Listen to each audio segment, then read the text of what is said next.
and what some proactive steps that you can do to protect your family and your safety. And so that's primarily what I'm going to talk about today. You've gotten the forecast there from Ray, and we will share with you some places where you can go to get updated information on forecasts, as well as some of these models that show where the river might go. But in light of what Sheriff McDermott was talking about, our primary focus right now is making sure that we're accounting for public safety. And so when we talk about the need to evacuate, when we talk about the orders to evacuate, that is done in the vein of your public safety, your own individual safety. Sorry, this mic is kind of ringing on me. To ensure that you don't end up in a situation that you can't get out of, or that we can't get resources to you to get you out of those situations. And so what I want you to think about tonight is, if you look at these maps and you look at areas where we're anticipating flood impacts, whether that's groundwater flooding or overflow, over the land flooding, is to think about what your own personal plan is for your own family.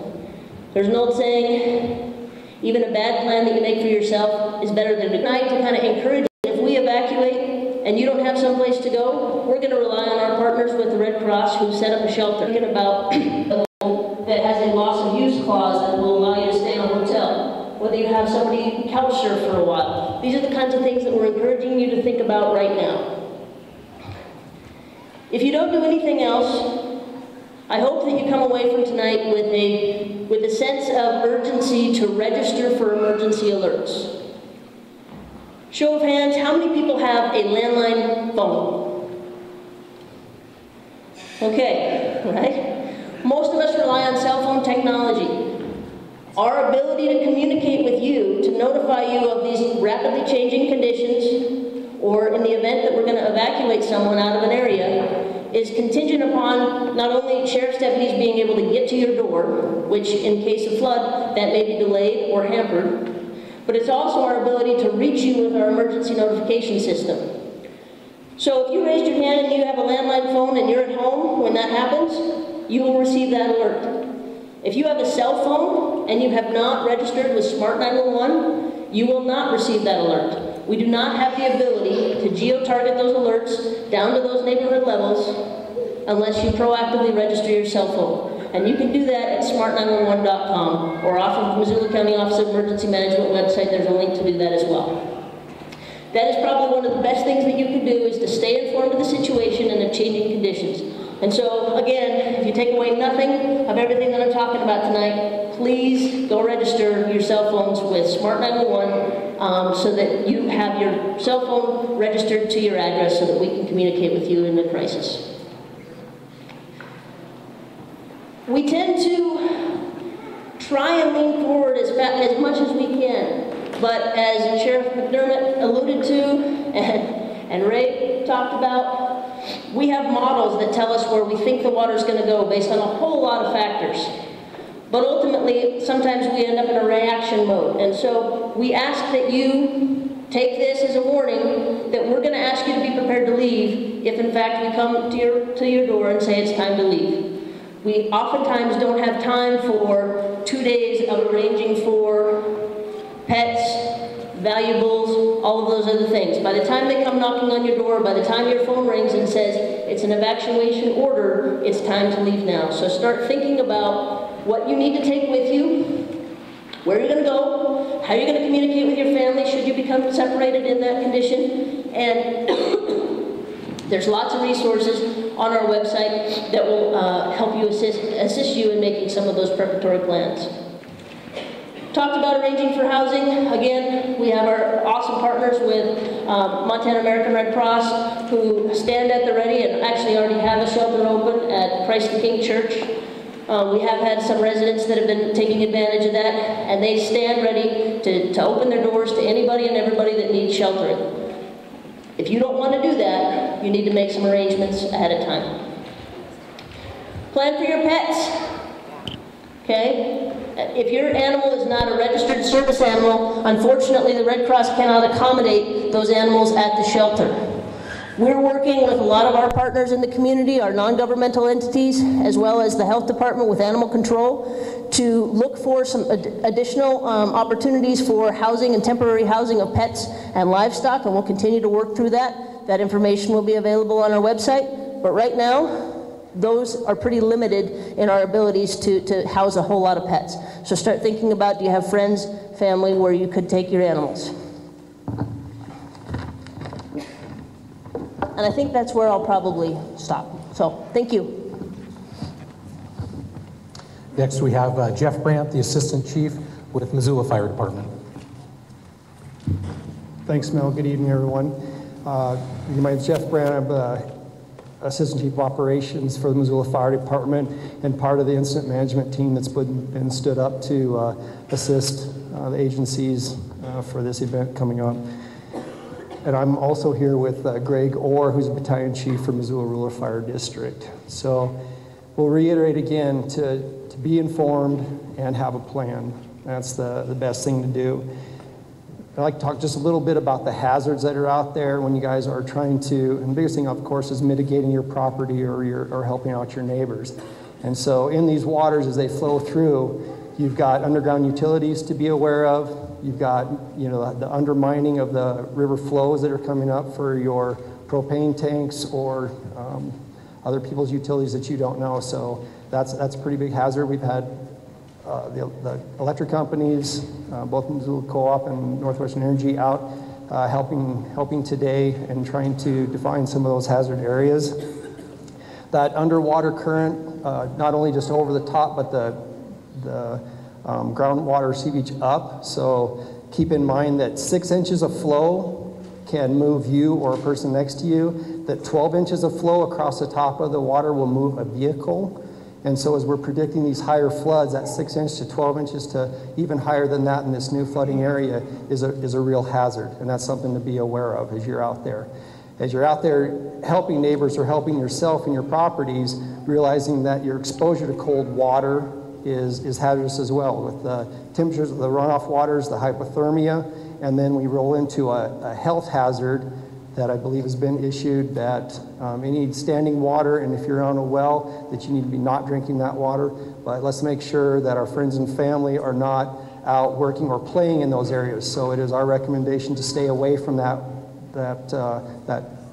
flooding area, groundwater, or those hazards, because it is a health hazard as well. If you do that and you get exposed to that, you need to wash your skin, wash your body off to dispose of that bacteria that's getting placed.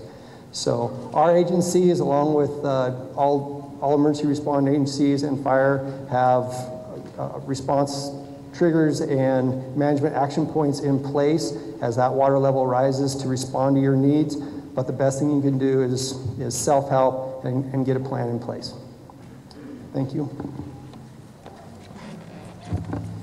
Okay, next up, I'd like to introduce Jess Jordan with the Army Corps of Engineers. Good evening, everyone. My name's Jess Jordan with the Army Corps of Engineers out of Seattle District. I'm the Upper Clark Fork Flood Lead. Just want to give a brief update on what the Corps is doing while we're out here.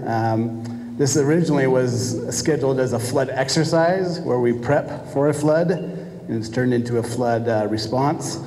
We currently have 11 staff here, and we've to date provided 25,000 sandbags to the county for use. We have another, I believe, 75,000 bags on the way.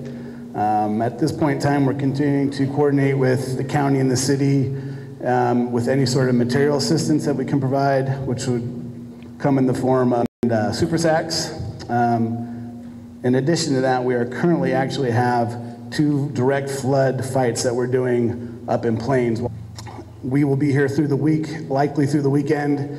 As we are here, we'll continue to coordinate with the county, the city, emergency staff, and we'll provide any sort of technical assistance, material assistance that we can, and move forward and see what the Corps is able to do at the coordination direction of the local entities.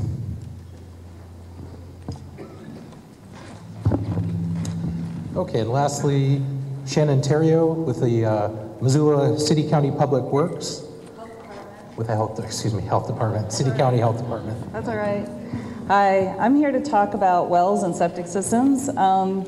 The Missoula City Fire Department already said that floodwaters can contaminate wells. Basically, if your well is fully submerged in floodwater, you can assume that it's contaminated. It's not even worth testing, just don't drink it. We recommend that you drink bottled water because floodwaters can contain more than just viruses and bacteria, but you can also boil your water, and there are instructions for that on our website and connected through the emergency website as well. And then I want to talk a little bit about septic systems. A lot of Orchard Homes uses septic systems. Yes, yeah. Oh, okay. Oh, that you do are on a septic system, yes. Yeah, probably most people in here are on a septic system, not everybody, but septic systems are one of those things that you really don't think about. They're designed to do two things. One is to get rid of the wastewater when you flush your toilet, but the other is to treat the wastewater. When there is flooding, when your system is covered with water, it's not working. And so even if it's not backing up in your house, and I really hope it's not backing up in your house, it is definitely not treating the wastewater, and so your system would add to the contamination of floodwaters. Just think about it, so will your neighbors. And so there is actually a lot of sewage, or the potential for sewage to be in floodwater. Unfortunately, floods and high groundwater can also push the wastewater up into your house. If you have water coming through a drain, it's probably not floodwater. Well, it's floodwaters, but it's coming through your septic system. And so treat water that's coming in through your drains or your bathtubs as sewage. That means that it needs to be cleaned up before you use the area. It needs to be thoroughly cleaned and disinfected. Just don't think of it as quote unquote clean floodwater, because that's not the case. The other thing that's just really important for you to know for those folks who are on septic systems is sometimes when crawl spaces, you're not really affected by flooding yet, but your crawl space is filling up with groundwater, or your basement is filling up with groundwater, don't pump that water into your septic system, because even if your septic system is a beautiful sand mound and it's high and dry, that will be too much water and it will cause your system to fail. Oh, and one more thing. It seems like right now would be a good time to have a septic pumper come out and give you extra capacity. Don't do it. Because one of the things, it's hard to imagine this, but you have a concrete tank. Most of you have concrete tanks. If you empty that, and if they empty it and it's surrounded by water, groundwater, it can actually float up. So it can break the connection between the tank and the pipes coming in and out. So I think that's what I have. Okay, we have some aerial footage from the sheriff's office. They had some drone footage they'd like to share with you. Then we'll get everybody from the panel up here and open it up for any questions. All right, thank you. So yesterday when we held the press conference, about an hour before that, we sent a deputy out into Orchard Homes, and we took some video. And I'm not sure that everybody has had a chance to see it, but it really gives a good look and some good information about what we're dealing with. Can you full screen that? Is that full screen? And so that is Kerwald Street here.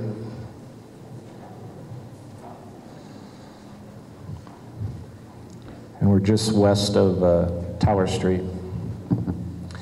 So I wanted to just take the opportunity to let you guys take a look at this video and some of the images of some of the flooding and floodwater that we're dealing with. And of course, a big challenge for us is how do we get a deputy there? Do they need to wade in, or how can we even get a deputy there in the event of a call for service or an emergency? So that's why we're probably going to look at doing the actual evacuation order for the homes in that area that are underwater, already affected, and with the prediction model having more rise in the water level. Yes?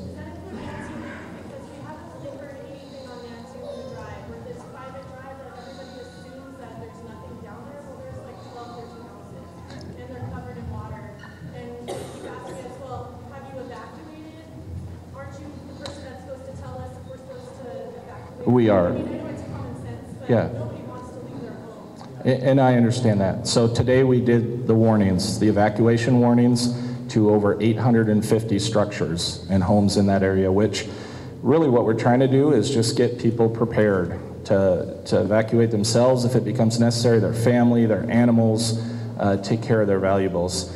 I get it. I know how hard it is to leave your home, and we went through that with the fire season, and it was very difficult to ask people to do that. But I think the main point here is there's a lot of danger created by this flooding, by this water, and a lot of times you think you can look at it and visually determine if there's hazards or danger, and it's just difficult to do that with undercurrents and utilities and all kinds of different things. But yes, Nancy Lou will be working in that neighborhood. Okay. Well, we'll make sure that we communicate properly in Nancy Lou, okay? And another thing I want to say is we're here. We're working on it. We are going to work as hard as possible with our emergency services, our fire partners. We'll get through this, and I really want to stress this to the neighborhood. We will get through this flood season, and we will be here every step of the way. The Sheriff's Office, emergency management, our rural fire partners. In the corner of the gymnasium is our search and rescue folks with their water gear on, and they're volunteers. They do a great job for us. So if we give them a round of applause. Thank you.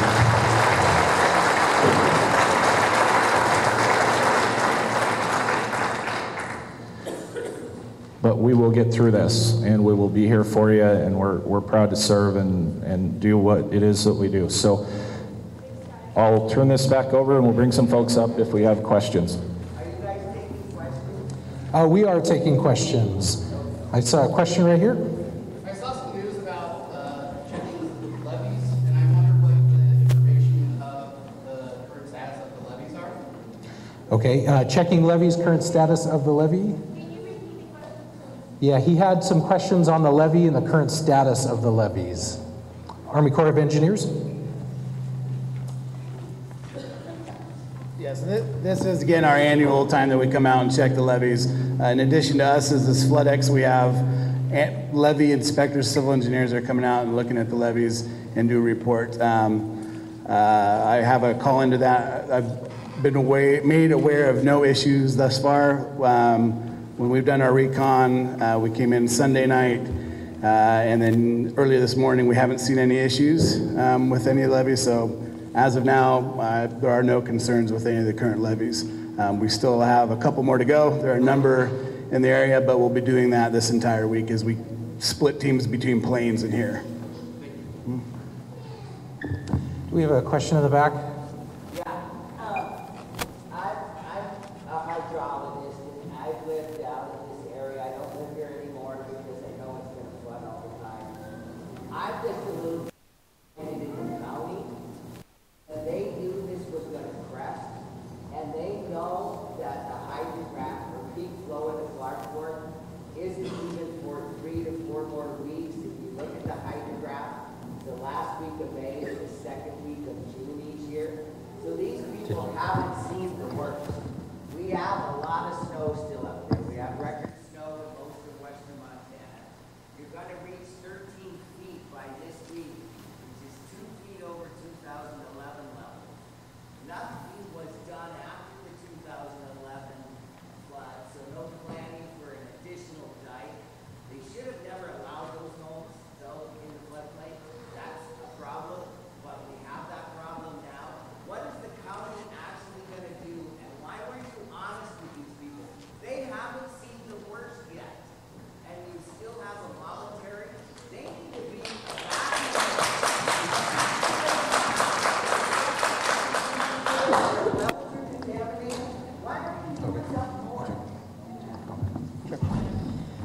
So thank you for your comments, and yeah, I think there were a lot of lessons that were learned in 2011 as far as the channel migration and the floodplain and what this river can do.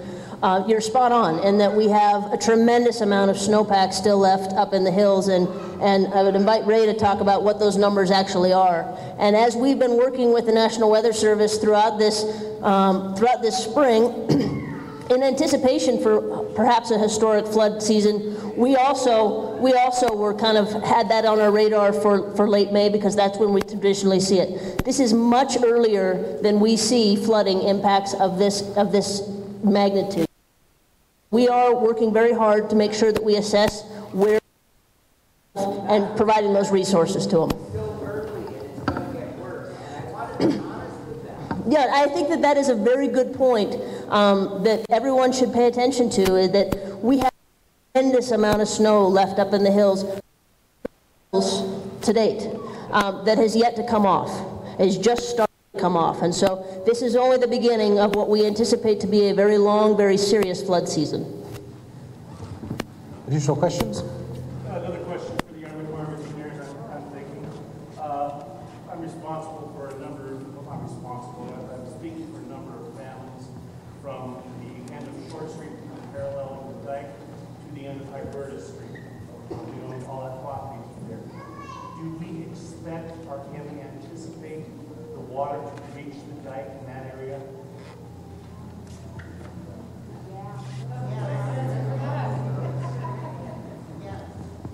What is the breach point of the dike? What do you think, Lee? Is it going to breach the dike?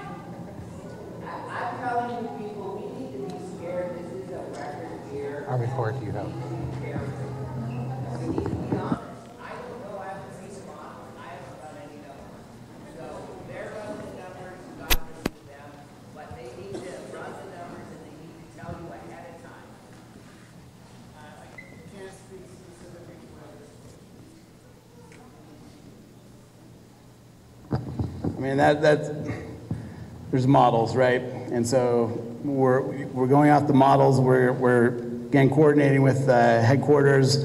We'll be continuing to gather that information and feeding it out. So to answer that question right now with a hard and fast answer would be disingenuous. So I'm not going to give a hard and fast answer to that, but it's an answer that we can get, and it's information that we can feed back to the community. Mike, do you want to speak to anything? We haven't seen any reason why we are concerned about that end of the dike. You know, we're monitoring it, and we'll keep watching the end of that. There's probably ample area north of the dike to absorb a tremendous amount of water. But as I said, I have a number of families relying on the information that I can gather here tonight to ease a lot of tension in the neighborhood. Yeah.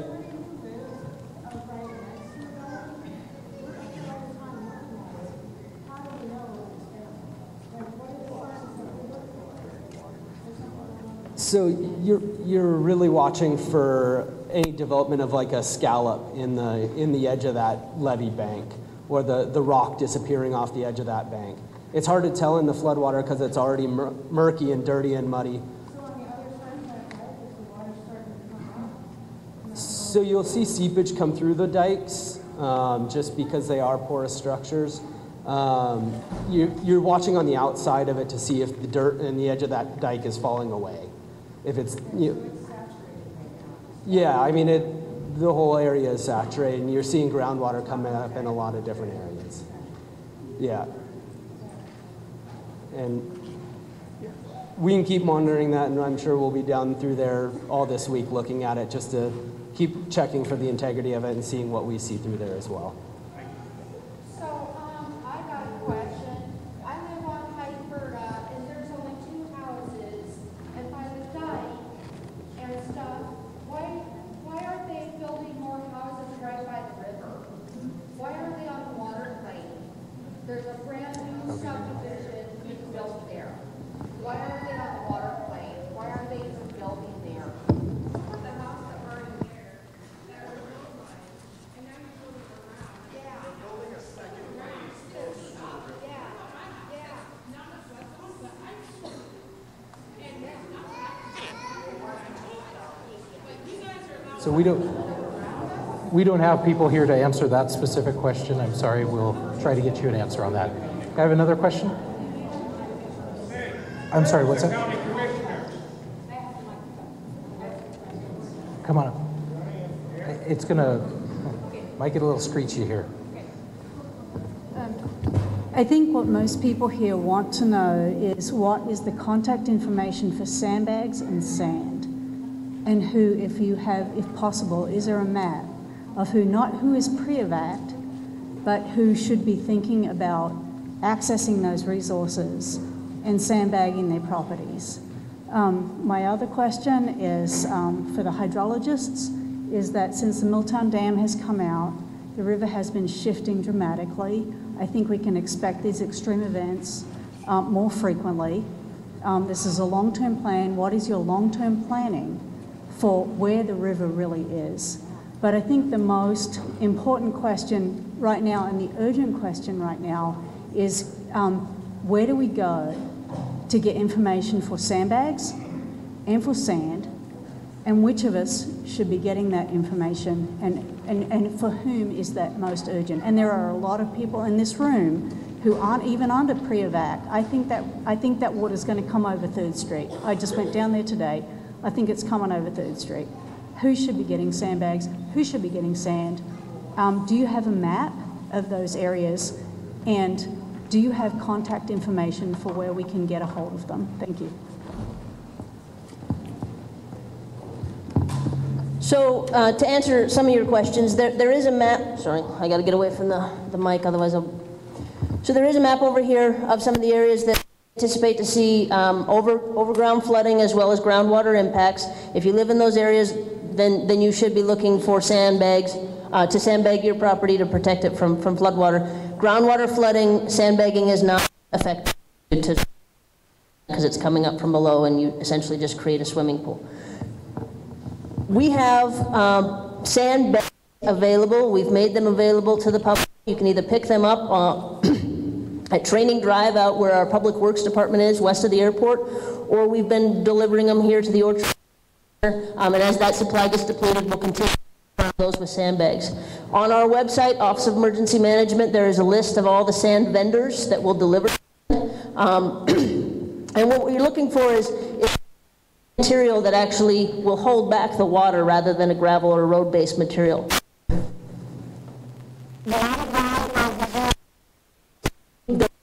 For money for and donations for is to actually purchase some of those sand deliveries, and we actually had donated sand here to the Orchard Life Center as well.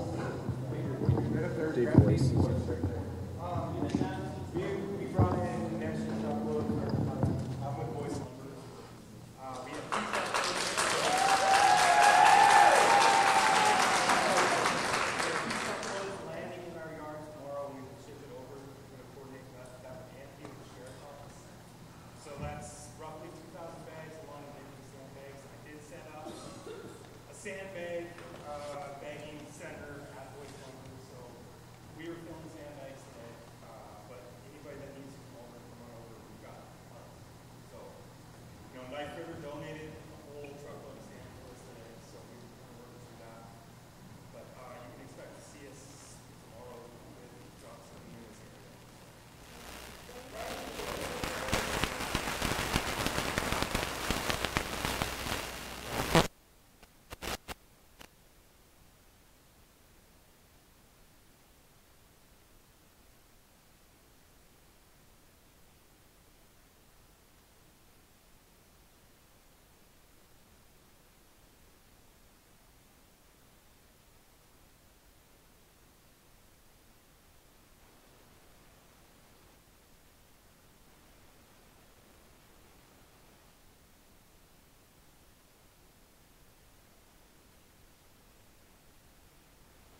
Yeah,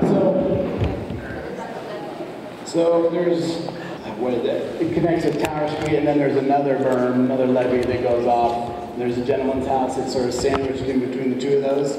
So that's the complete levee system on this side of the river. What's the purpose of it? It's to allow, to prevent flood flows from reaching beyond a certain point.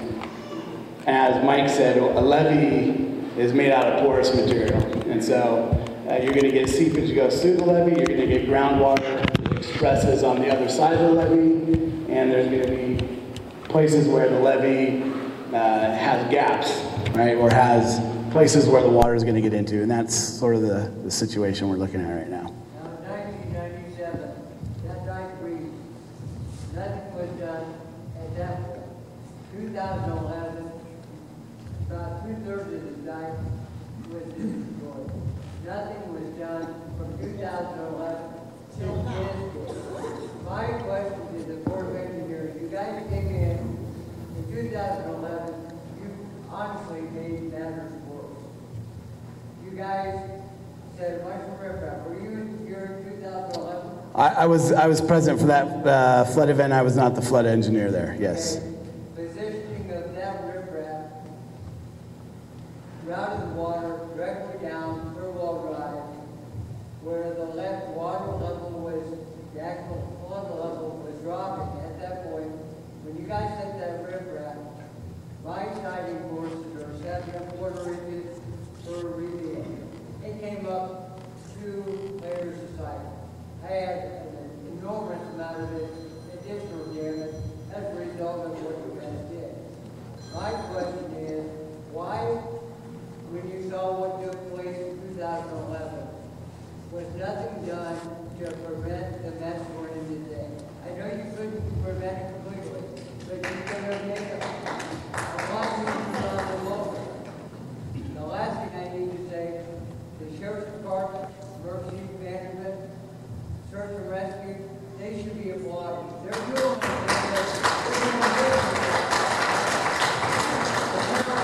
How many county commissioners are sitting up there?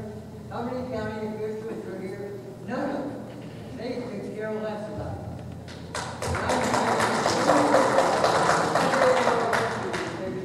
We need to understand that. No, you keep the mic and respond to what I am saying. Okay, sir, thank you for your question. Let me respond with, I'll be very frank, an answer that probably won't be satisfactory to what you're looking for.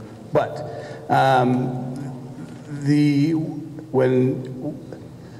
to address the flooding issue, to talk about extending a levee or building a levee and repairing it, there are many. So we've had a lot of people who haven't had a chance to answer some questions.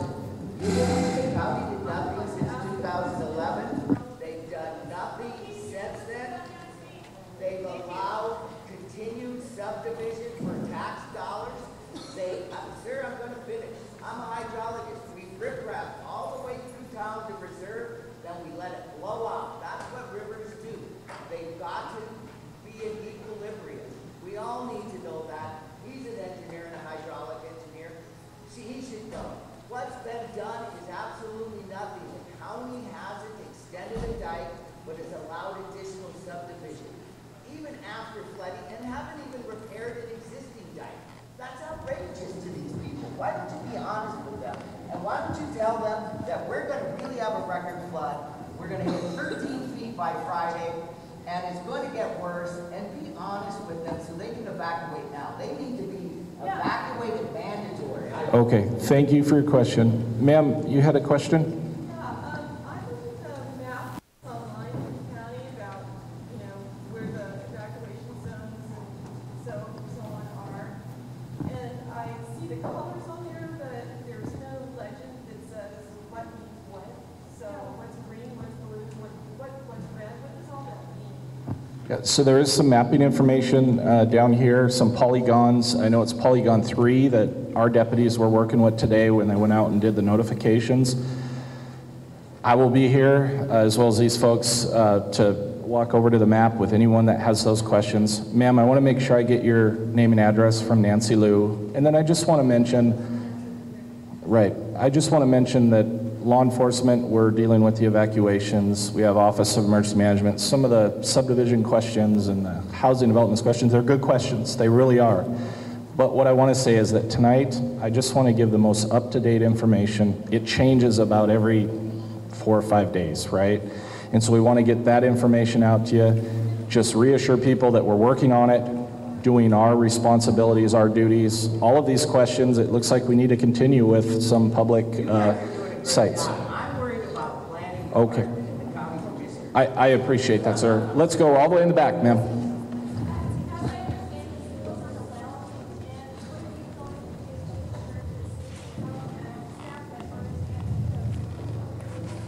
Okay, and we have someone with the health department here, so. Oh, I'm sorry. I was not listening. I apologize. The school's on the bell, so how do we ensure that the health, the kids and staff are at risk? Good, thank you for that question. Oh, okay. So the school is on a public water supply, and the public water supply is tested regularly. I do not know when the last time it was tested. I definitely will go back and find that out, but it is something that's looked at way more often than private wells. And so, so there you go. I'll ask about that. Yeah. You guys sample them once a month. Is there a certain depth Right. the well will be at where it's safe? Or you're in a well? So he was asking if there's a certain depth that a well, if your well is past a certain depth, is it safe or safer? The problem there are so many variables. Some of it has to do with how the well was constructed, how old it is, if there's good grouting, if there's a way for the waters to get in through the top of the well. And so I would say that in this area where you have very porous soil and relatively shallow wells, no. You should have your well tested. Yeah.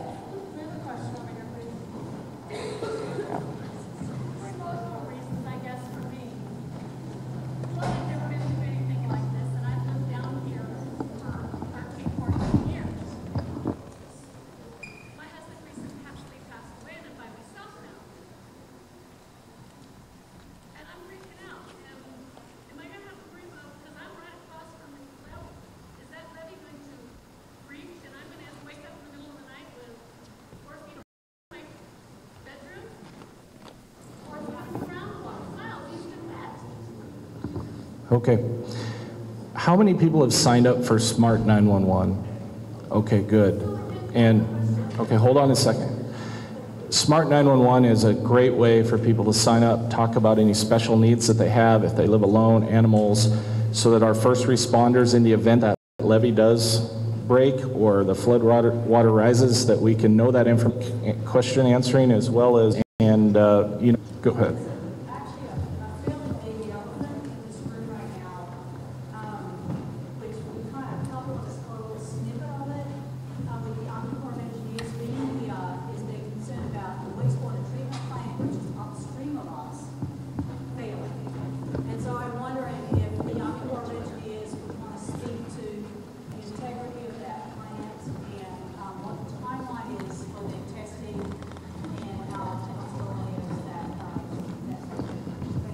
So I just want to jump in and answer the question of why is the Army Corps of Engineers here? When we saw the hydrographs spiking up past the levels that we saw in 2011, because we have an emergency proclamation in place, County Commissioner signed that on here just recently, we asked for technical assistance from the Army Corps of Engineers for them to bring a team on site to look for opportunities and hazards that we may face and opportunities that we may have to protect that infrastructure.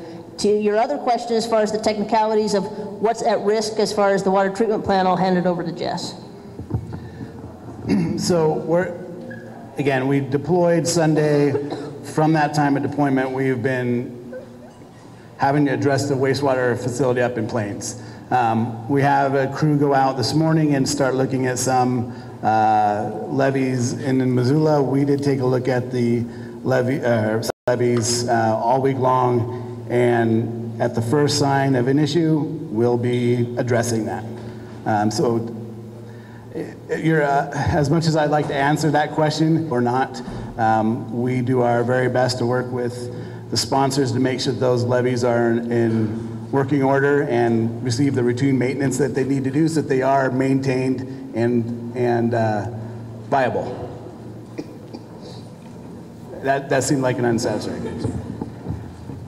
So my name is Dave Strohmeyer. I'm a Missoula County Commissioner. So yes, we do have one commissioner here. On behalf of the commission, I thank all of you for coming out tonight. Also, I definitely want to give my hats off to our Office of Emergency Management, our Sheriff's Office, and all of the other emergency responders who are assisting with management of this incident. As Adrian mentioned, we did, as a commission, adopt an emergency declaration last week that set the wheels in motion to try to get resources to help support the community and delegate authority to our incident management team.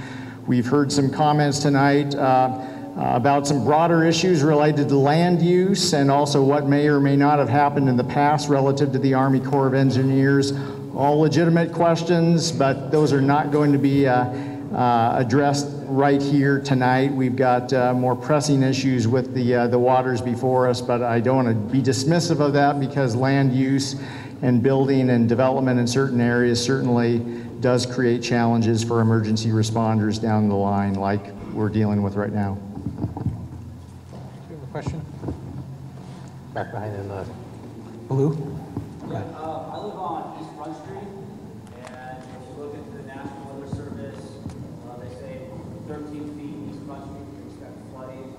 I was wondering what that would look like on East Front Street. I have 127 feet of river frontage. How many sandbags do I need to shore that up? Also, if I'm going to start sandbagging. Mike, yeah, thank you. So we have sandbagging technique brochure as well as some CDs as well that address some of the sandbagging pieces. So anyone who's going to sandbag, please pick those up. There is a right and a wrong way to play sandbags. So please, I mean, numbers. Yeah, let's talk offline. Come on down. We'll lunch.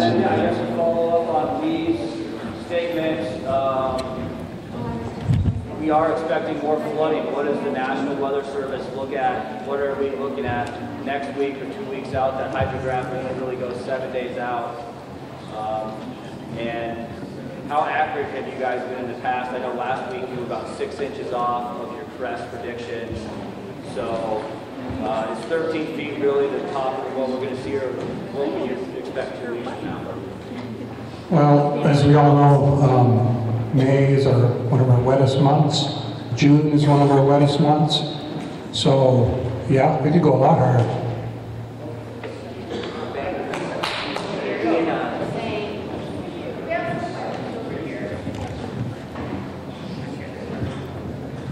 My question was, I understand that the snowpack has a lot to do with the river flow. How much is that going to impact with the groundwater flooding that we already have?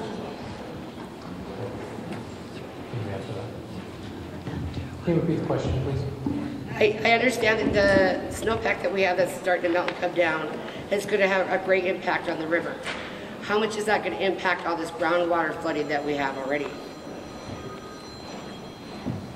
I can answer that a little bit. Shannon from the Health Department.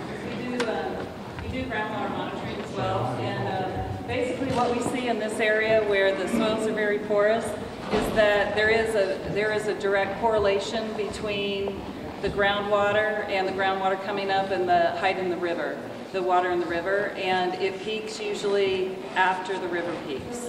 And so if you have historic river heights, you're probably going to have historic groundwater coming up as well. We will have some breakout groups here that if you have specific questions that you can come down and work individually with them to get some questions answered. A couple more questions?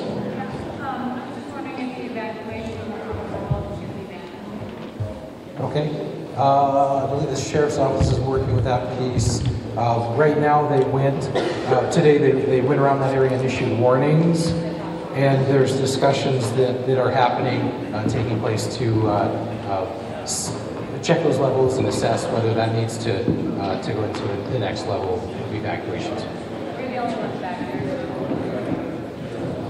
Okay, we have some breakout sessions here if you'd like to come up, check some out. These guys are here to answer questions if you have some specific and individual questions that you'd like answered.